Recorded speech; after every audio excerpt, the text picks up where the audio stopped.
Vamos a llamar por este lugar al doctor Rafael Galíndez. Por favor, lo recibimos con un fuerte aplauso.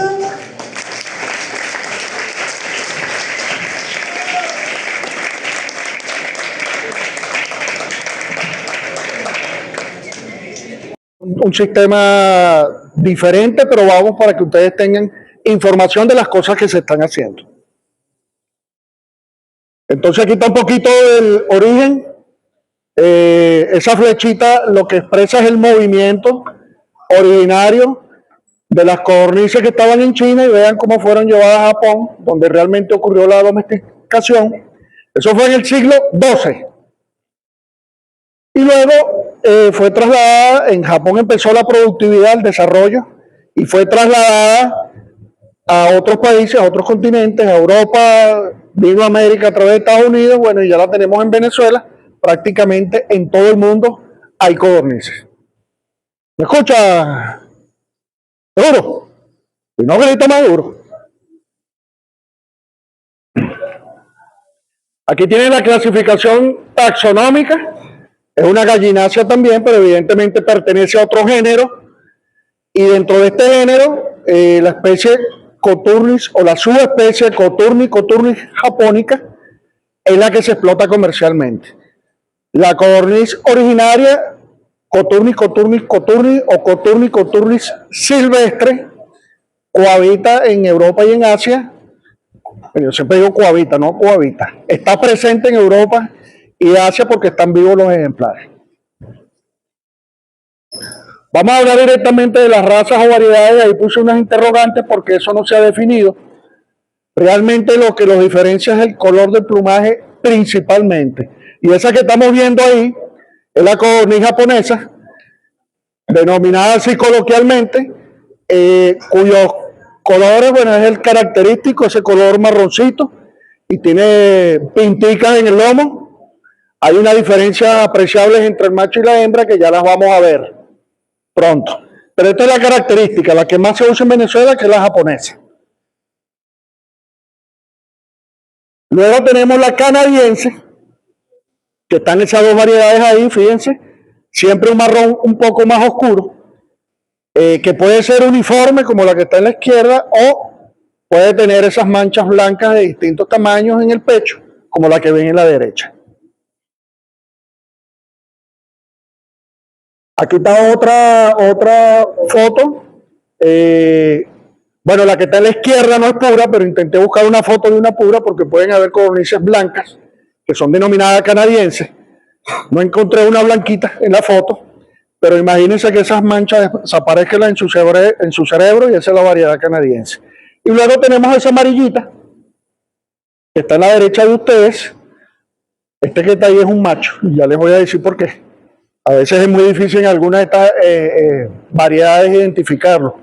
Este color amarillo, que es diferente al dorado, porque el dorado es otra, es más amarillento, entonces también la llamamos canadiense. ¿Por qué digo diferente al dorado? Porque esta, aunque no se ve bien, el color es como bronceado, así. Dorado con pintica, esa es la faraónica. Todas las que vimos anteriormente son animales de postura más livianos que las que están viendo ahí. Si hacemos una homología con los pollos o con las gallinas, perdón, las gallinas ponedoras, que son las líneas livianas, ¿cierto? Serían las 4 variedades o fotos que vimos anteriormente. Y si vemos los pollos de engorde, que son las líneas pesadas, el homólogo entonces es la faraónica. ¿Por qué? Porque este animal puede alcanzar 400, 600 gramos de peso vivo, mientras que las otras que vimos anteriormente están alrededor de 120, 150 gramos. Oye, los animales son chiquiticos, ¿no? Pero muy productivos. Bueno, el dimorfismo sexual en algunas de las variedades se puede observar, en otros no, hasta que están adultos, pero en la japónica, a partir de la 3ª semana podemos sexarlas a través del dimorfismo. ¿Cómo?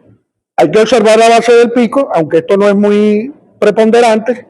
Esto sí, las plumas del pecho.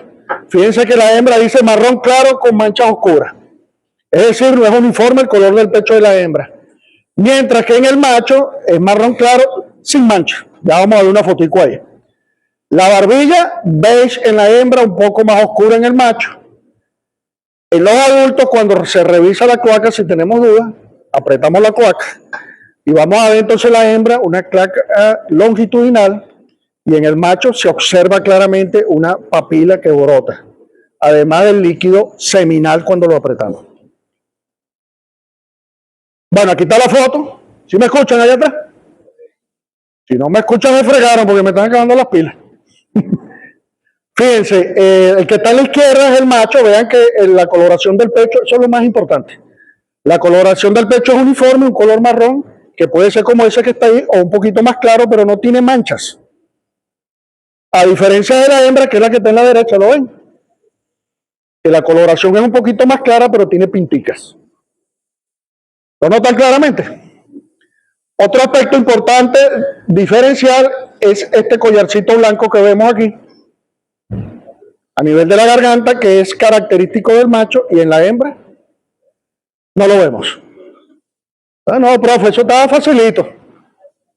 Oye, sí parece fácil, pero créame que empiezan a salir unos animalitos que no son definidos. Eso se ve en todas las especies. Y entonces sale un macho que tiene un poco de pintas así como esto. ¿Qué ocurre? Más frecuente de lo que creemos, pero en la mayoría de los casos, más del 90%, esto se aplica. Profesor, ¿cómo hacemos con las otras variedades? Bueno, vámonos para atrás. Vamos para atrás, ya va. En el caso de la faraónica, esto que estamos viendo aquí es un macho. Y aunque el plumaje es similar entre el macho y la hembra, fíjense que aquí tenemos la gargantilla, que es negrita, y eso es característico del macho, en el caso de la faraónica. En el caso de la canadiense, la blanca, llamaremos a María, porque no hay manera, hasta que tenga adultos, de que hagamos el sexaje, o por lo menos que nosotros conozcamos. Porque usted la ve las dos, el hembra y el macho son blanquitos y no vemos diferencias apreciables. Digo que hasta que estén adultos, porque cuando están adultos, si no logramos apreciarlo, simplemente apretamos la cloaca, y si es macho vamos a ver la papila con el líquido seminal. Si es hembra, simplemente la cloaca longitudinal. En todas las razas de codornices. Sí, en todas. Un aspecto importante en las codornices, bueno, igual que en los humanos, la hembra manda. Lo único que las codornices, resulta que la codorniz es más grande que el macho. Imagínense si eso ocurriera con los humanos, que nos pegan, y si son más grandes que nosotros, ay Dios. Pues sucede en la codorniz, la hembra es más grande que el macho, y eso es un indicativo de dimorfismo sexual. O sea, hablamos que el macho pesa alrededor de 110, 120 gramos en la japonesa, y la hembra 130, 140, 150 gramos. Entonces la que usted ve más grandotota, uy, esa como que es hembra. Cuidado. Otra diferencia es el comportamiento sexual, porque el macho es un violador. Créanme, el macho de codorniz es un violador. Usted tiene un macho, nosotros hicimos un experimento una vez y teníamos el macho aparte porque estábamos probando la viabilidad del semen después que pisaba el macho a la hembra. Retirábamos el macho y observábamos los huevos y determinábamos fertilidad. Entonces el macho estaba separado ya, descansando, le metíamos vitaminas, lo mandamos para el crucero. Descansa, viejo. Cuando lo metimos otra vez en la jaula con las hembras, casi que le caemos a tiro, yo. Violador, eso, ¡guau! La obligado, créanme, obligado. Y la pobre codorniz corriendo para allá, cacha, véngase que aquí lo que tengo es joropo aquí, acumulado. Violación. Así lo decimos jocoso, pero es que si el comportamiento del macho no es ese, salgan de él. Porque es infértil, créanlo. Es un comportamiento característico del macho de codorniz. Yo se los pongo así jocoso para que entiendan, pero tiene que ser así. ¿Vale? No es que ustedes se van a poner así, ¿no? Vas preso si te pones así, viejo. Moca, pues. Bueno, volviendo al dimorfismo, en la blanca le decía, eso está difícil.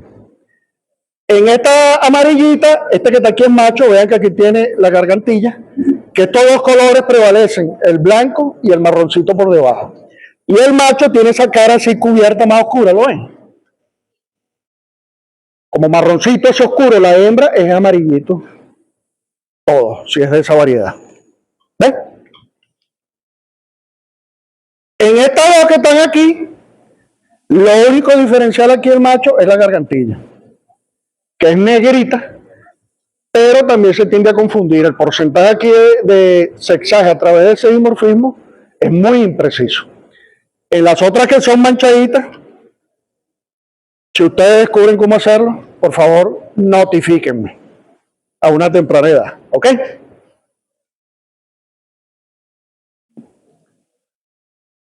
Bueno, aquí vimos entonces cómo son macho y hembra. Aquí no hay pele. Precisión del sexado, esta es una prueba. Bueno, este artículo no lo han publicado, yo lo arbitré, pero está aprobado, por ahí debe venir. Y por eso puse, no le puse el autor, pero es un autor peruano. Él hizo un experimento y sexó, como vemos aquí, a los 7 días, a los 14 días y a los 21 días.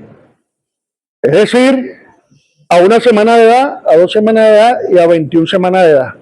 Y fíjense que en la primera semana el porcentaje de error es muy alto. Nosotros lo hacemos a las 4 semanas, es decir, 28 días. Y tenemos 90 o más por ciento de precisión. ¿Cómo? ¿Cómo? Este que está aquí. Con la gargantilla y la coloración del pecho. ¿A los 7 días? Nosotros lo hicimos a los 28 días. Este amigo lo hizo a los 7 días. Lo hizo a los 14 y a los 21. Y aquí tiene los valores, vean. Vean que en la tercera semana de días, es decir, 21 días, es donde tiene mayor precisión, cerca de 95%, que es muy bueno.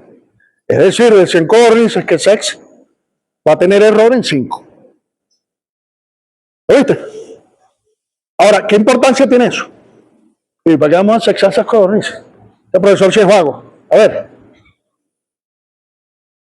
¿Para qué vamos a sexar las codornices? ¿Qué se te ocurre? Para saber los machos y saber si la vamos a usar para postura o ya para acá. Definitivamente, suponga que él produce material genético, yo se lo voy a comprar. Y él no sexa. ¿Qué va a pasar? Que de los 100 animales que me lleve, 50 van a ser machos y 50 hembras, ¿no? Aproximadamente. Ajá, ¿y qué voy a hacer con los 50 machos? Porque si yo voy a producir huevos para consumo, bueno, no los comeremos, pero no es muy buena. Entonces, él va a hacer, que eso es lo que hace en la industria avícola, en las gallinas, por ejemplo, a sexar para venderme hembras. Y va a haber un porcentaje de error del 5% si tomamos este trabajo. Entonces, en vez de darme 100, va a tener que darme 105. Porque hay 5 donde va a haber un error. ¿Sí? Eso es lo que se hace a nivel comercial. O sea, para tener un sistema de producción más preciso. Más preciso, exacto.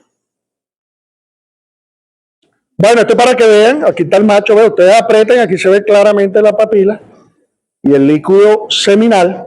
Eso que estamos viendo es una espumita, no es el semen, una espumita que protege el semen. Inclusive cuando están en producción, los machos que cantan, las hembras no. No sé si han escuchado el canto del macho, es particular. Si usted escucha, bueno, no sé cómo describirlo. Hay un cantico ahí, ese es el macho. Pero además ustedes ven la jaula abajo y van a ver esta espumita. No sé cómo. Van a ver esa espumita y es un indicativo de que tienen el macho. Si ustedes van a reproducir, van a producir genética, tienen que tener macho ahí. Pero si ustedes no van a producir genética, sino solo huevos, pues ese señor está estorbando en la jaula. Está comiendo de más ese vago ahí. Hay que eliminarlo, ¿eh? Mantenido, zángano. ¿Eh? Hay que eliminarlo. ¿Ok? Llevarlo para el motel de Oscar.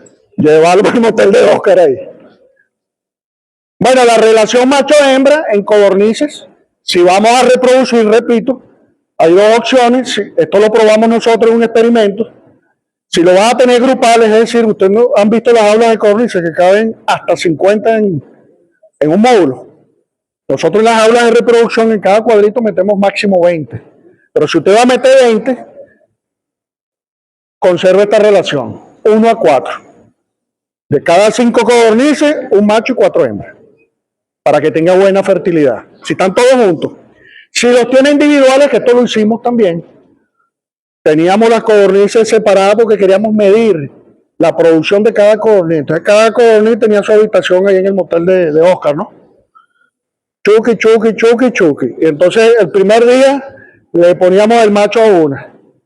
Al día siguiente lo sacábamos ahí y se lo poníamos a la otra. Así sucesivamente tenía 6 hembras. Dichoso él. ¿Cuántas tienes tú, Oscar? 1 a 1. Yo también en relación 1 a 1. Estoy ahí. Y hay unos que la relación es 1 a 0. Entonces. Goleada. ¿Ah? O goleada. O goleada. Cada vez metíamos entonces cada día el macho en la jaula de codorniz. En ese sistema preserva la fertilidad y puedes aumentar a 6 hembritas por cada macho. Lo bueno es que tú la pones en el primer día aquí y das la vuelta y todos los huevos que ponga ese codorniz van a seguir siendo fértiles todos esos días.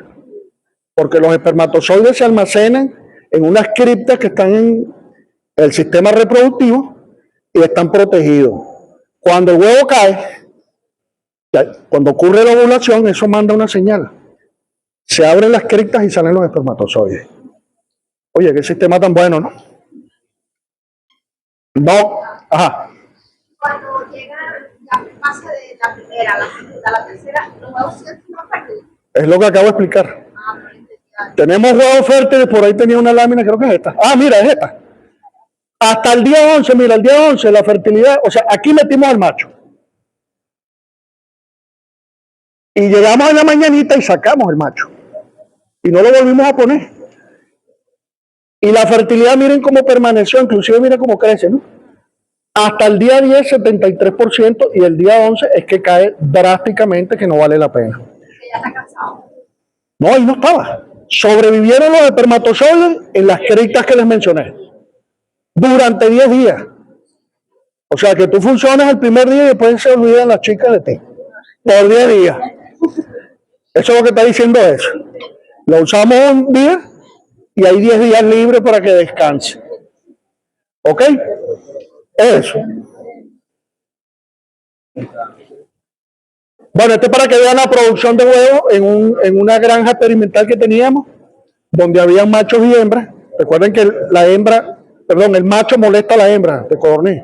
Le dije que es un violador, pero entonces la postura ahí baja, porque él somete estrés a la hembra en el proceso de reproducción. Y es lo que estamos viendo aquí, porque aquí tenían machos, pero en manera general vean que la postura se mantuvo por encima del 70%. Con esta postura pagan los costos de producción y le queda algo por ahí para que reinviertan o vean qué hacen con eso. Fíjense ustedes, aquí tenemos 2 sistemas. El sistema cuando están individuales, recuerden que yo les dije que teníamos una codorniz por cada jaula. No hablen porque me hacen gritar mucho. Escúcheme por favor, ya vamos a terminar. ¿Qué viejo? Y el cuerpo lo sabe. Ay, qué bueno, vamos a apurarnos. Pero tiene que hacer silencio para que terminemos rápido. Fíjense, individual es el rojito y grupal donde habían varias juntas. Y fíjense las curvas de postura. En la semana, esto es semanas, ¿no? 17 ya están bajando del 40%, 50%, donde ya no es sostenible, porque le va a generar pérdida. Nosotros establecemos realmente que cuando baja del 60%, que eso ocurrió como en la semana 13, el sistema ya está en problemas, porque no cubre los costos. Y eso sucede en las gallinas también. Entonces tienen que ir monitoreando durante el ciclo de postura para que eso sea efectivo. Aquí está la incubibilidad de los huevos. Este era un sistema, ustedes dirán, oye, la eclosión es baja, pero teníamos un sistema totalmente artesanal. Hicimos una incubadora artesanal, teníamos jaulas artesanales, al igual que ahorita se iba la luz a cada ratico, ese era un dolor de cabeza, y aún así, aquí tenemos los porcentajes de eclosión, que lo más importante es, ojo, que cuando las codornices estaban solitas y rotábamos el macho, el porcentaje de eclosión era mayor que cuando estaban todas juntas. Porque el macho se ocupa mejor de esa hembra y probablemente la cantidad de semen que está depositando en la hembra, pues es mayor, de mayor concentración que la otra cuando están grupales. Imagínense ustedes que están ahí con un poco de mujer y pasa otra, no hay ni qué hacer, ¿no? ¿No voy a decir algo? Ah, mosca, pues. Ya vamos a resolver eso. Bueno, fíjense, línea de codorniz, aquí también se aplica selección. Aquí tenemos el peso a los 21 días. Recuerden que hay codornices que se venden para comer, en Europa es común, sobre todo la faraónica, en Estados Unidos está la Texas, cual que no la presentamos aquí porque no llega mucho para acá. Y aquí la selección, miren, la no seleccionada, aquí estamos hablando del peso vivo a los 21 días, 87 gramos, pero cuando selecciona, pues estamos subiendo cerca, más de 20 gramos, solo con seleccionar los animales correctamente. ¿Sí? Aquí tenemos la mortalidad, vean, si no la seleccionamos, casi 14%, y cuando seleccionamos para resistencia, lo bajamos a cerca del 11%. Mira, oye, pero eso es poquitico, 2%, 3%, bueno, pero multiplíquenlo por 100, por 1000. Y en codornices son 1000 en las que se pueden tener en muy poco espacio. Vamos a hablar ahora del avestruz. Este es un resumen, porque en codornices podemos hacer un curso. ¿Dónde está Héctor? Eso hay que hacer un curso completo de pura codorniz en algún momento. Solo codorniz. Por supuesto, ahí aunque sea la parrilla, no sé. Y la ñemita sancochada. Vamos a hablar del avestruz, que se produce principalmente en África, aunque ha sido llevado a algunos lugares de Asia, pero principalmente en África, y en esta área que colinda Egipto, que todavía es África, es la que más produce. ¿Okay? La producción en todo el mundo, Sudáfrica es la más importante. Eso comenzó para producir plumas, porque son muy apreciadas. Sin embargo, ellos se dieron cuenta que producían las plumas y sobraba un montón de cosas. Entonces sobraban los huevos, sobraba la carne, y en África que se mueren de hambre, coño, ese poco de carne que vamos a hacer. No dice África, pero hay un montón de sitios, incluyendo Venezuela, donde la gente no tiene que comer. Pero si tienes un recurso que se está produciendo, ¿por qué no lo aprovecha? Y por eso empezó el consumo de carne de codorniz, de la piel para hacer carteras, zapatos, que es muy apreciado, y de los huevos, por supuesto, no solo para reproducir, sino para comer. Porque imagínense el tamaño del huevo de avestruz, que ya vamos a ver el peso que tiene, que son muy grandes. Aquí está la clasificación taxonómica, y esto es denominada las avestruces del grupo de las ratites. Las ratites son los que no vuelan, sino que corren, y no solo está la codorniz, está el ñandú, y hay otro montonón de aves no voladoras que su principal movimiento es correr. Esta es la subespecie Struthio camelus camelus, que es la que se usa principalmente. Y de esta que vamos a estar viendo primero, vamos a ver las que son clasificadas de cuello rojo o colorado, que esta es la primera, vean, de plumaje negro, las patas y el cuello rojizo. Y luego tenemos la Camelus mosaico, vean, las patas y el cuello rojizo, son muy parecidas, pero hay aspectos claves que las diferencian, y por eso son consideradas subespecies distintas. Y luego tenemos la de cuello azul. Aquí tenemos el primer ejemplo, la Molygdophanes, ahí se ve claramente el cuello azul, y vamos a aprovechar aquí para explicar lo del dimorfismo sexual en avestruces, porque ahí estamos viendo una hembra del lado izquierdo y un macho del lado derecho. La principal característica que nos define eso es el plumaje del cuerpo. Entonces, en los adultos la hembra es grisáceo y en los machos es negro. Además de que la envergadura, el tamaño del macho es superior, ya vamos a ver los numeritos, que la hembra en estado adulto. Hasta ahora, sin llegar a genética molecular ni nada de eso, sino solo por visión, tenemos que esperar que los animales estén adultos para poder hacer el sexaje. Y eso es más de un año y medio o 2 años. Bueno, aquí tenemos la Australis, que es la otra de cuello azul, vean. Y llegamos a la African Black, que es la que se usa de manera comercial. Este es un híbrido, producto del cruce Struthio camelus camelus y Struthio camelus australis. Aquí estamos viendo el macho a la derecha y la hembra a la izquierda. Es decir, que conservan esa característica de otras avestruces originales. Y dirán, bueno, ¿y por qué hacemos ese cruce? A ver, y no usamos las otras puras.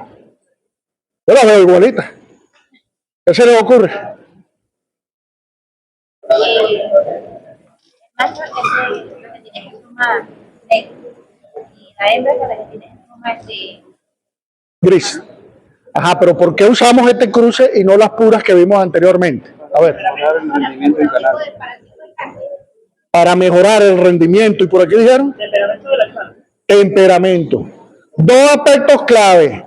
Este animal cruzado, que es un F1, un híbrido, tiene mayor rendimiento cárnico, son más grandes que los anteriores, ponen más huevos y son animales dóciles, porque todas las que vimos anteriormente, salvajes y bravos, agárrense, porque atacan al hombre. En cambio, esta que estamos viendo es un animal dócil que se puede manejar domésticamente. Esas son las causas. Profe, también se podría decir que la adaptabilidad del animal. Es correcto. Claro, este es más, todos se adaptan porque vienen de África, pero este es más adaptable porque no solo resiste las enfermedades, parásitos y todo eso, sino que produce mucho, más que las otras, ¿no? Bueno, este para que vean más o menos la ubicación de estos animalitos en África, ¿ok? De los originales. Aquí tenemos el dimorfismo sexual, que ya le dije que lo principal es el color gris en la hembra y el negro en el macho, pero vean la altura de la hembra, 175 centímetros, mientras que el macho 2 metros 75, 1 metro más, por supuesto considerando el cuello. ¿Ok? La longitud 1.8 y 2.5. Entonces los machos son más grandes. Usted dice que ellas son originarias de África, pero ellas han llegado a otras partes del mundo. ¿Eso tiene que ver con el clima? Ellas pueden estar en un clima cálido o un clima frío. No, principalmente cálido. En Venezuela hay, pero fue porque las trajeron, ¿no?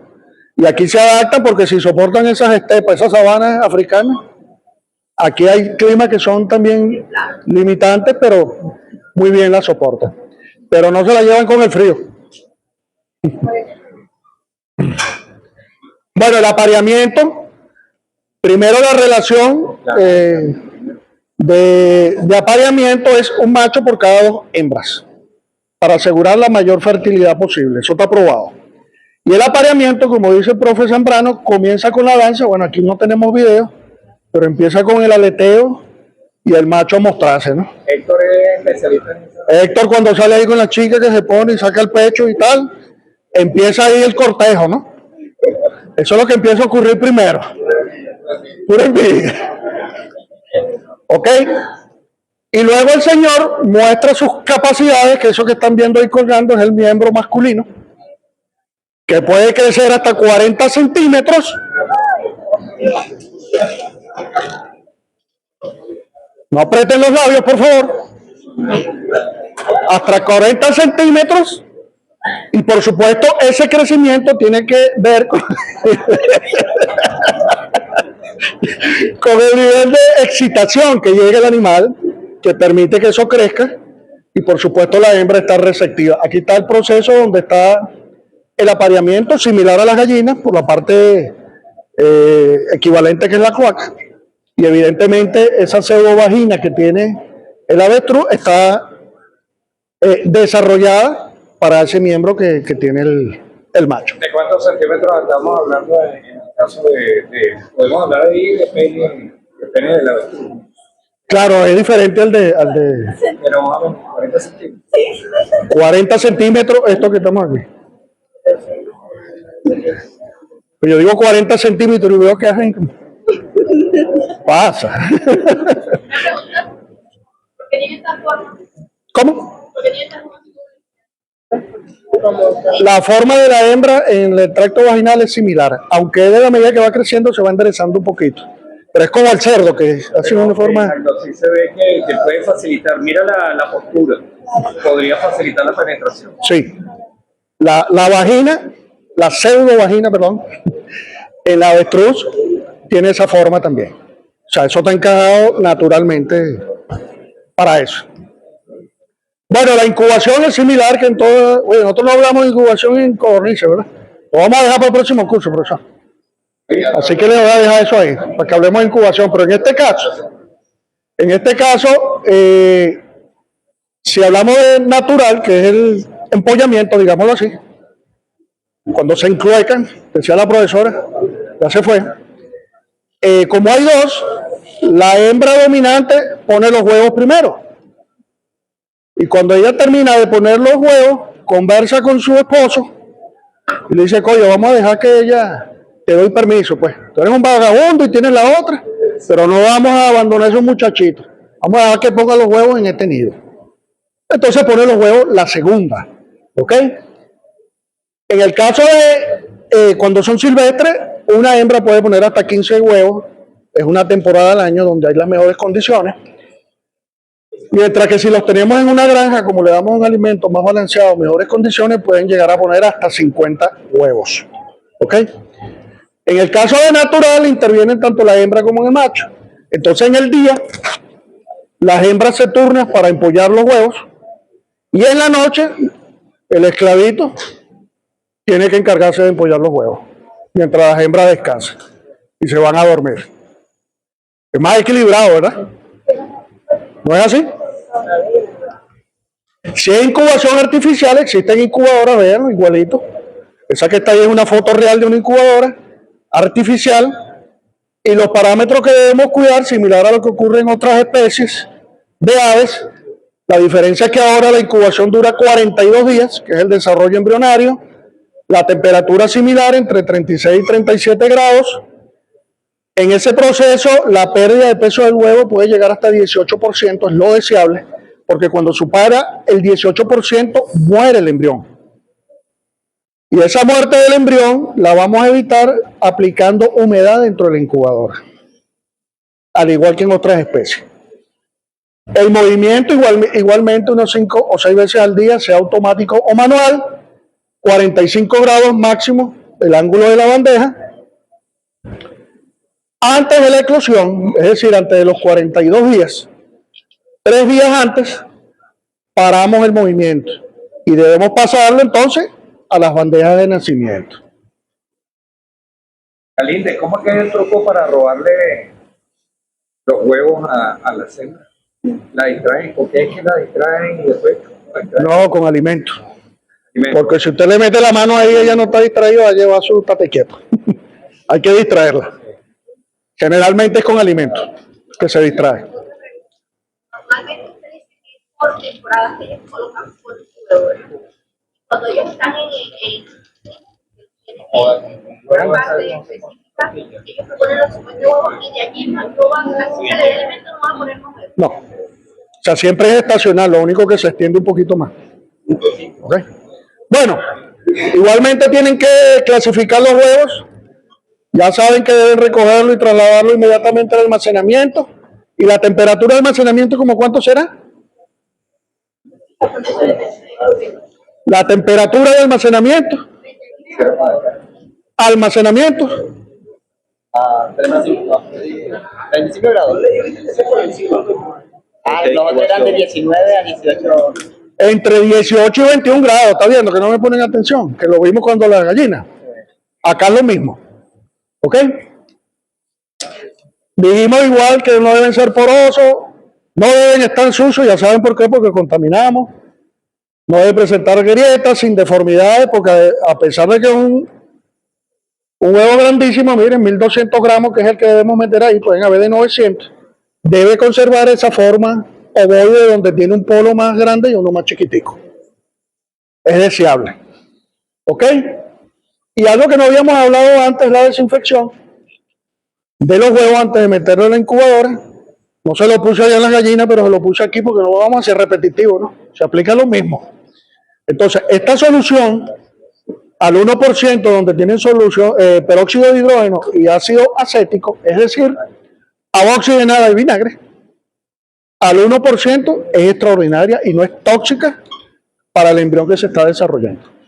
Ustedes le pueden aplicar otro producto, hay muchos, pero algunos son tóxicos y costosos, pero este es muy baratico y se consigue además en el supermercado, en la farmacia, etcétera. Ese es el que usamos nosotros. 1%. 50-50 cada uno. Sí. Ujú. Bueno, mira, máximo 7 días de almacenamiento, ahí le preguntaba la temperatura, inclusive pueden reducir la temperatura a 15 grados si van a llegar a los 7 días, humedad relativa cercana al 70%, y esto tampoco lo habíamos hablado antes. Usted tiene los huevos almacenados a 21 grados, los saco del cuarto de donde tengo el aire acondicionado, por ejemplo, y los meto en la incubadora.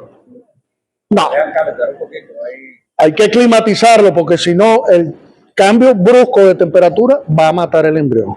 Entonces usted apaga el aire o saca los huevos del cuarto donde los tiene almacenamiento y los deja a temperatura ambiente. Cuando la temperatura del huevo suba es que los va a meter en la incubadora. Y por supuesto la incubadora ya debe haberla precalentado para que el proceso sea más fluido. ¿Sí?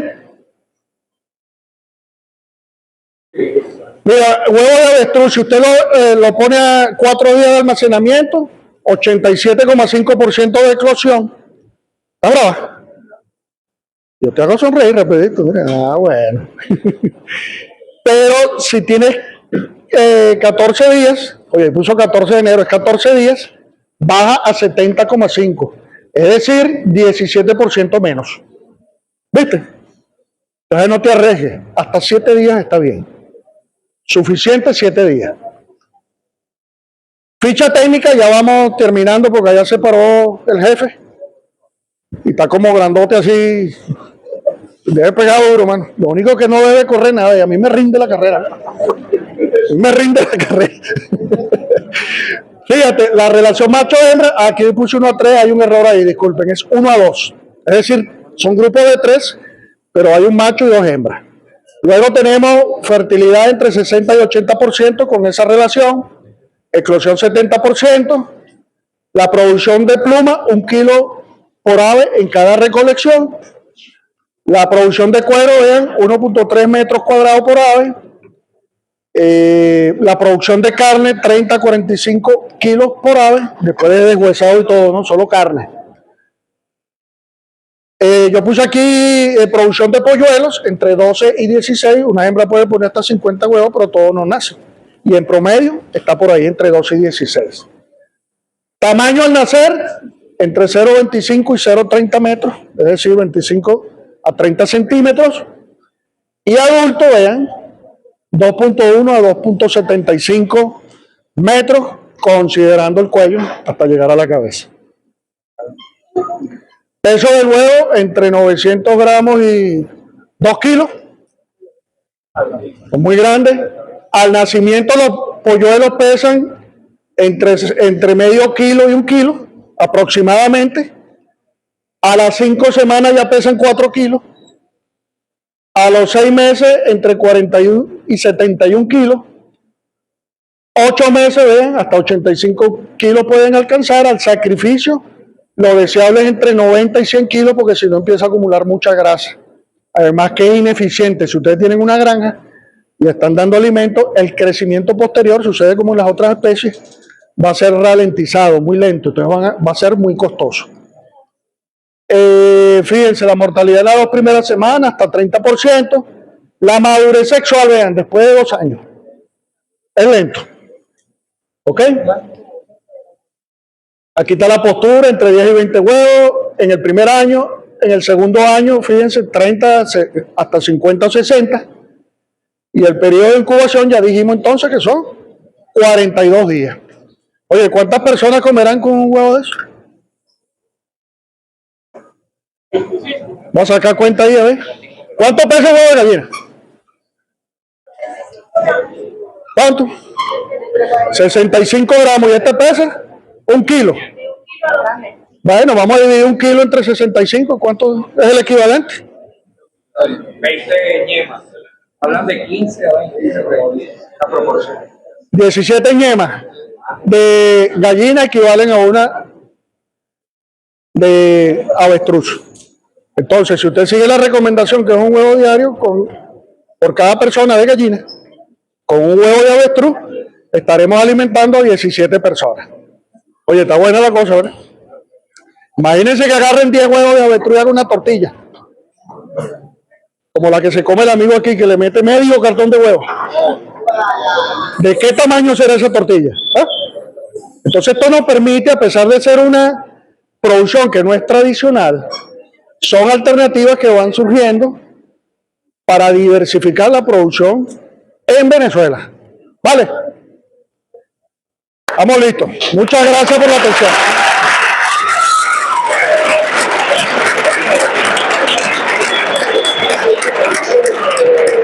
¿Cuáles son los cuidados especiales que se le dan a los pollos?